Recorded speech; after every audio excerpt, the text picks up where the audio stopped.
El trabajo, cuyo resumen muy apretado les voy a transmitir, no es privativo del suscrito. Es producto del trabajo de un grupo distinguido de notarios del Perú que me han honrado para que pueda yo estar en este foro.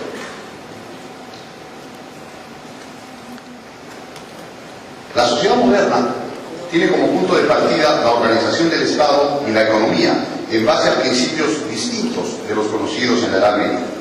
En este escenario, la aparición de la burguesía y del Estado moderno, con una gran burocracia especializada, aparecieron por primera vez en Europa, en particular en Inglaterra en los siglos XV al XVII. Un factor importante de estos estados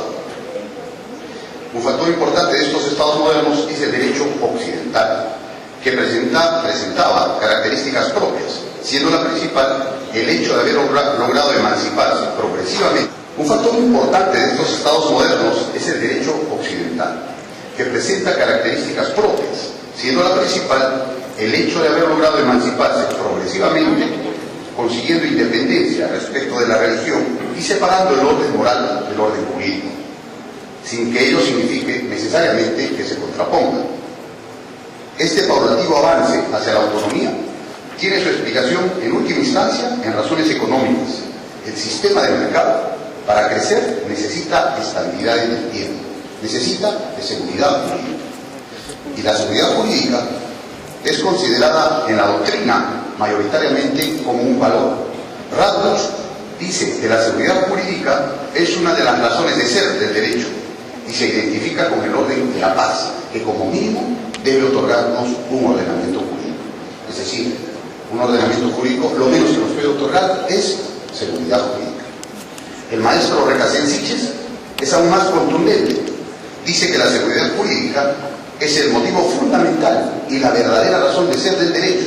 El derecho no ha sido creado para rendir culto u homenaje a la idea de justicia, sino para colmar una urgente necesidad de seguridad y certeza en la vida en sociedad. La seguridad jurídica puede ser considerada entonces un valor, una cualidad de un determinado sistema jurídico. En el ordenamiento jurídico peruano, la seguridad jurídica no es un concepto que haya sido señalado taxativamente, expresamente en nuestra Carta Magna, en la Constitución Política del Estado. Sin embargo, el supremo intérprete de la Constitución, que ejerce el control constitucional, que es el Tribunal Constitucional del Perú, sí lo ha señalado de manera expresa en más de una de sus resoluciones. El notario y la seguridad jurídica. Las relaciones jurídicas entre los miembros de una sociedad merecen una atención primordial del Estado, con el objeto de dotarlas de seguridad.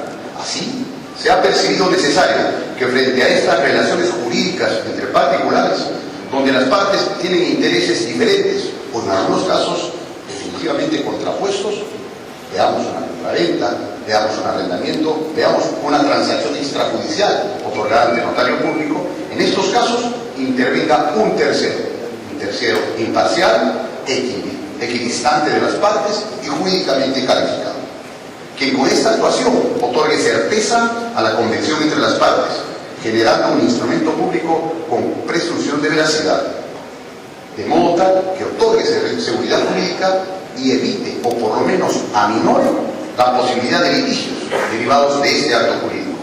Ese tercero imparcial es el notario. En la legislación peruana, el notario no es un funcionario público. En la legislación peruana, el notario es un profesional del derecho que de manera privada ejerce una función pública derivada del Estado. El notario en Perú tiene tres funciones básicas. La primera es fedante, otorga fe, da fe de los actos jurídicos que ante él se celebran. La segunda tiene la capacidad de certificación de hechos objetivos de la realidad. Y en tercer lugar, nosotros tenemos en Perú la competencia en asuntos no contenciosos. Ha habido un importante avance en este rubro. Tenemos 12 procedimientos no contenciosos en ese momento. El instrumento público notarial. En nuestra legislación, el instrumento público notarial tiene las siguientes características. Tiene el principio de matricidad. La matriz, el original, queda donde el notario, y este excluye los traslados a los terceros interesados, los testimonios, los partes para el registro público, entre otros. El instrumento público notarial es formal, es solemne, requiere de formalidades y exige solemnidades para su otorgamiento. Merece fe respecto de la realización del acto. Existe una presunción juris tanto de veracidad en el instrumento público notarial en Perú, que solo puede ser enervada eventualmente en la vía judicial. El sistema registral de la propiedad inmobiliaria en el Perú. En el Perú, en materia inmobiliaria, el registro tiene las siguientes características. Primero, es un registro jurídico, no administrativo. Por lo tanto, genera consecuencias jurídicas para quien consigue una inscripción en el registro público. En la técnica, en el registro de propiedad inmueble, que nosotros lo denominamos registro de predios, en la técnica se observa la técnica de folio real, es decir, por cada predio una partida registral electrónica. Se emplea el sistema de inscripción, no de transcripción. Entonces, el registrador público, que en este caso sí es un funcionario público, evalúa el documento, lo califica de manera positiva y extiende un asiento de inscripción que contendrá los elementos fundamentales, los elementos esenciales del acto jurídico en materia de la inscripción. Nuestro registro es un registro declarativo y excepcionalmente constitutivo. Es decir, que los actos jurídicos se constituyen, se convalidan, nacen extrarregistralmente por regla. Y por excepción, la excepción registral es constitutiva. Un ejemplo de esta excepción es el derecho real de hipoteca. Es necesario decir además que el registro público es limitativo y formalista en el Perú. Limitativo, ¿por qué? Porque nosotros no podemos inscribir en Perú todos aquellos actos jurídicos que deseemos. Podemos inscribir únicamente aquellos actos jurídicos taxativamente, expresamente señalados en las normas jurídicas. Y es formalista porque tiene un procedimiento que debemos seguir, unos plazos que debemos seguir, derivados de los cuales podremos acceder al registro. En este punto sí quiero hacer una pequeña digresión a propósito de la conversación en la mañana respecto de Perú, los notarios y las instituciones financieras. En Perú la ley establece, como seguramente en varias otras legislaciones, 4 características de la función notarial. La función notarial es personal, es autónoma, es exclusiva y es imparcial. Autónoma, ¿no es cierto? Entonces, no es posible que en Perú haya notarios subordinados al Poder Ejecutivo, a empresas financieras, bancarias. No es posible. El notario ejerce de manera autónoma. Si existiera alguna queja al respecto, si existiera algún problema respecto a alguna alteración, tenemos la vía. Todos los colegios de notarios en Perú tienen un denominado tribunal de honor, que es el que autorregula al notario respecto de los asuntos disciplinarios. Y es ahí donde se deben ventilar estas eventuales problemáticas respecto del notario y la subordinación, o que el notario es un abogado de instituciones financieras o bancos. Eso no puede existir. Las características están señaladas en la ley y si hay alguna normalidad, el Tribunal de Honor es el ente disciplinario pertinente. Bien, finalmente, para no excederme del tiempo, el notario y el mercado inmobiliario. No cabe duda que en Perú el mercado inmobiliario y el sector construcción han sido factores determinantes para el sostenido crecimiento del Producto Bruto Interno, del PBI peruano, que viene experimentando en nuestro país un crecimiento sostenido hace más de un lustro. Un dato estadístico importante lo contiene un informe del BBVA para el Perú en el año 2012 y señala lo siguiente: el número de viviendas en Lima capital creció 10.9%, siendo el de mayor dinamismo el sector intermedio y el sector alto.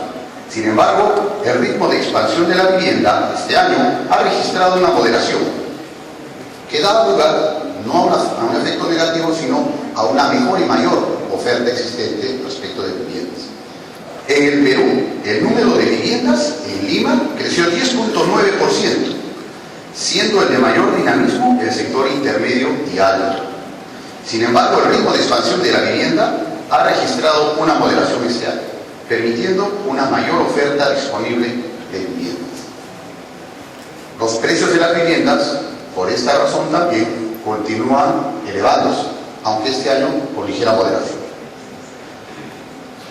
Tercero, El BBVA señala también que el crédito hipotecario mantiene un ritmo de expansión y los organismos reguladores han adoptado medidas para atenuar esta expansión, con el objeto no de bajar esta emergente productividad del sector inmobiliario, sino con el objeto de asegurar su sostenibilidad. Estaba previsto que el sector construcción, basado en la demanda del mercado inmobiliario, sea una de las fortalezas de Perú, considerándosele como uno de los motores del crecimiento económico nacional. También es descartable que en Perú este sector inmobiliario haya generado mucho empleo formal, independientemente del empleo informal que también existe. En el empleo formal, según estudios del Fondo Mi Vivienda actualizados a abril de este año, existía en el año 2008 93.000 empleados formales. En el año 2012 existen 178.000 empleados formales, es decir, un crecimiento permanente año a año de un promedio de más del 20%, en los 4 años de más del 90%. Ese es uno de los efectos del mercado inmobiliario que vive nuestro país. Para el notariado, el mercado inmobiliario es el mercado que por excelencia demanda sus servicios. El fuerte crecimiento de las transacciones inmobiliarias y su formalización mediante el instrumento público notarial ha generado un incremento de estas actividades y por lo tanto un mayor trabajo para los notarios.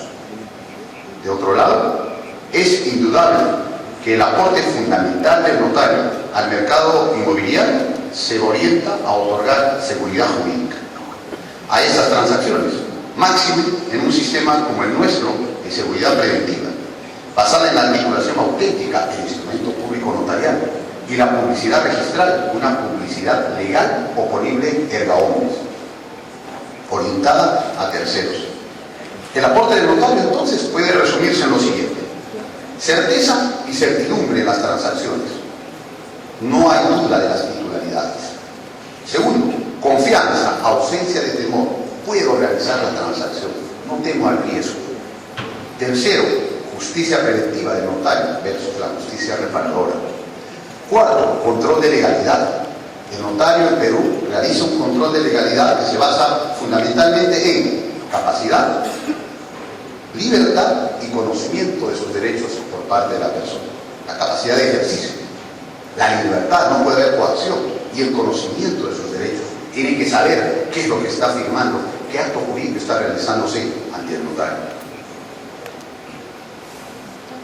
Finalmente, para concluir, el trabajo que les vamos a alcanzar a todos ustedes, estimados colegas, contiene 7 conclusiones importantes, de las cuales he resumido solamente 3 muy cortas. El sistema jurídico de justicia preventiva y de instrumentos públicos que adscribe el notariado peruano, aunado al importante avance del sistema registral desde el año 1995, con la integración de sus registros y el avance en materia de informática, presentación de empresas en línea, entre otros, otorgan seguridad jurídica y constituyen una garantía para el mercado inmobiliario.